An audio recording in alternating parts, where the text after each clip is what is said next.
So, ito yung tinuro sa amin nung college kami. So, ito na yung shortcut kung paano mag-convert ng repeating decimals into fraction. Ganito nun siya.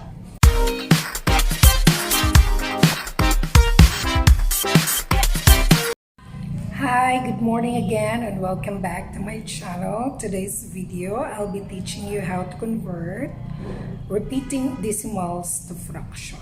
Okay, let's start. In changing. Charot lang, oy. Wala mo ka-date kahapon sa mura. Sa the Valentine's, wala ka-date. But anyways,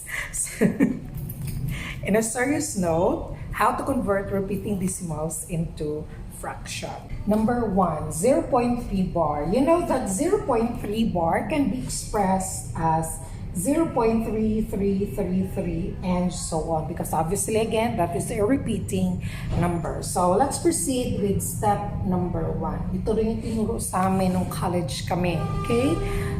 Ituturo ko muna sa inyo yung way ng pagtuturo nila sa amin nung college kami. Pero nung nagtuturo na ako ng mathematics, meron parang mas madaling paraan on how to convert repeating decimals into fractions. So let's start muna. So mamaya ituturo ko yun sa inyo. Step number 1, you let your x be your repeating decimal number. So you have x is equal to 0.3 bar.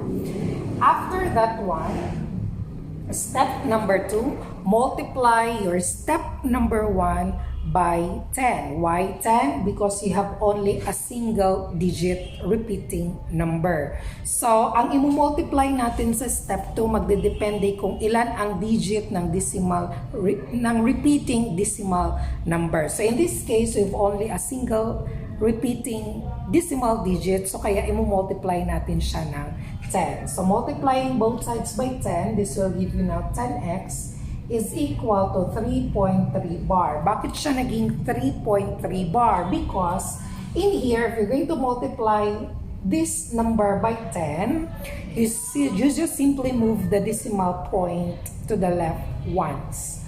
Kaya, meron tayo 3.3. Ayan. So, repeating pa man siya, kaya meron tayong 3.3 bar. After that one, let's proceed with our step number 3. You just simply subtract your step number 2 by step number 1. So, you have now 10x is equal to 3.3 bar minus your step 1, which is x, is equal to 0.3 bar. Subtracting that one, 10x minus x will give you 9x, and 3.3 minus 0.3 will give you 3. Divide both sides by 9, cancel, so your x now is equal to 3 over 9, or just simply equal to 1/3. Okay? That is example number 1. How about your example number 2, 0.27 bar? Again, the 0.27 bar can be written as 0.272727 and so on. With our step number 1, we let our x be the given decimal number, that is 0.27. So that's step number 1. This is for number 1. For number 2, since you have a 2-digit decimal, repeating decimal number, so we multiply that step 2 by, okay, that's correct, 100. That is 10th 100. Meron tayong dalawang decimal repeating number, so kaya multiply natin yan ng 100. So you have now 100x is equal to 27.27. Bakit siya naging 27.27? Again, you just move the decimal point twice to the right, 1, 2. Kaya meron tayong 27.27 since, again, it's a repeating digit. With step number 3, we subtract step number 2 by step number 1. So you have 100x is equal to 27.27 minus x is equal to 0.27. Subtracting that one, 100x minus x will give you 99x, and 0.27.27 27 minus 0.27 will give you 27. Divide both sides by 9. Divide both sides by 9. Cancel. This will now give you x equal to 27 over 99. Reducing that one to lowest term, this will give you 3 over 11 by dividing this one by 9. 27 divided 9 will give you 3 and 99 divided by 9 will give you 11. So, ito yung tinuro sa amin nung college kami. So, ito na yung shortcut kung paano mag-convert ng repeating decimals into fraction. Ganito nun siya. I'll erase that one. We know that the answer here is 1/3. The answer here is 3 over 11. Para ma-compare natin. So, this is now the shortcut. Take note that the numerator of the given fraction, since we're converting repeating decimal to fraction, the numerator will be your decimal number. And your denominator is 9, depending on the number of digits of the decimal number. So, if you have 0.3 bar, our numerator is the decimal number. What is our decimal number? I mean repeating number.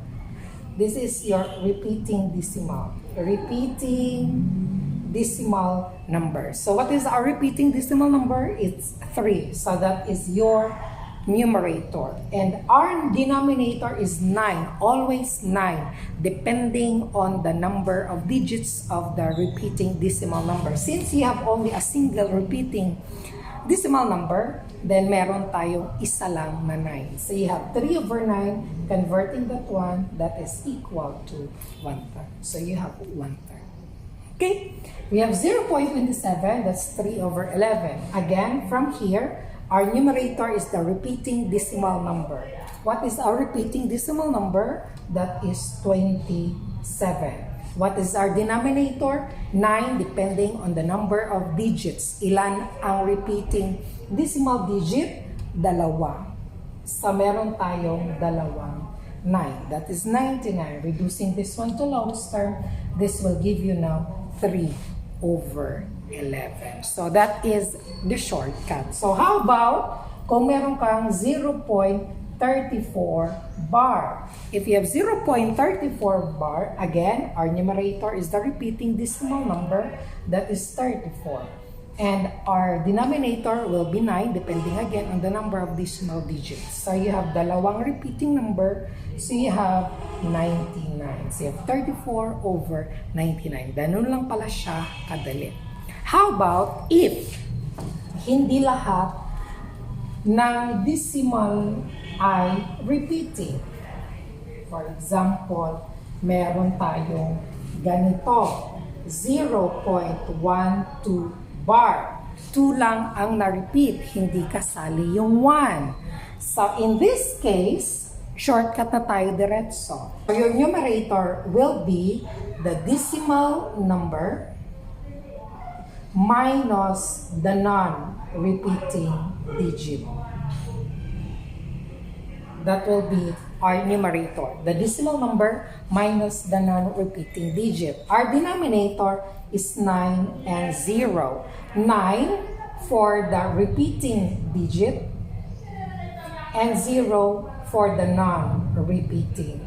Again, this 9 and 0 will always depend on the number of digits sa ating repeating decimal and non-repeating decimal. So if you have 0.12 bar, so this will now become, our numerator is the decimal number minus the non-repeating digits. So you have our repeating decimal number, a decimal number is 12, minus the non-repeating digit, which is 1. Okay? Over 9. Ilan ang na-repeat? Isa lang. That is 9. Ilan ang hindi na-repeat? That is 1. That is only single. So you have, single digit. You have 90. So 12 minus 1 will give you 11 over 90. So 11 over 90 is the fraction form of 0.12 bar. How about if you have 0.324 bar. Ayan, 24 yung na-repeat. Again, your numerator is just simply the decimal number minus the non-repeating digit. Our decimal number is 324 minus the non-repeating digit, which is 3 all over. Ilan ang na-repeat? Ilang ang digit ng na-repeat? Meron tayong dalawa. So you have 909. 99. Ilan ang hindi na-repeat? Isa lang. So meron tayong 990. So 324 minus 3 will give you 321 divided by 990.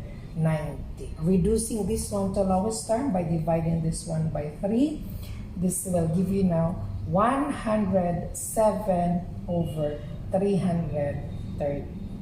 So you have now 107 over 330. So kung may mga problems on how to change repeating decimal to fraction, just use this shortcut para mas madali. Total, in taking entrance exam, hindi naman kailangan na show your solution, but how to find the correct answer in easiest way na mas madali at less hassle. So that's it. Thank you and see you again next time.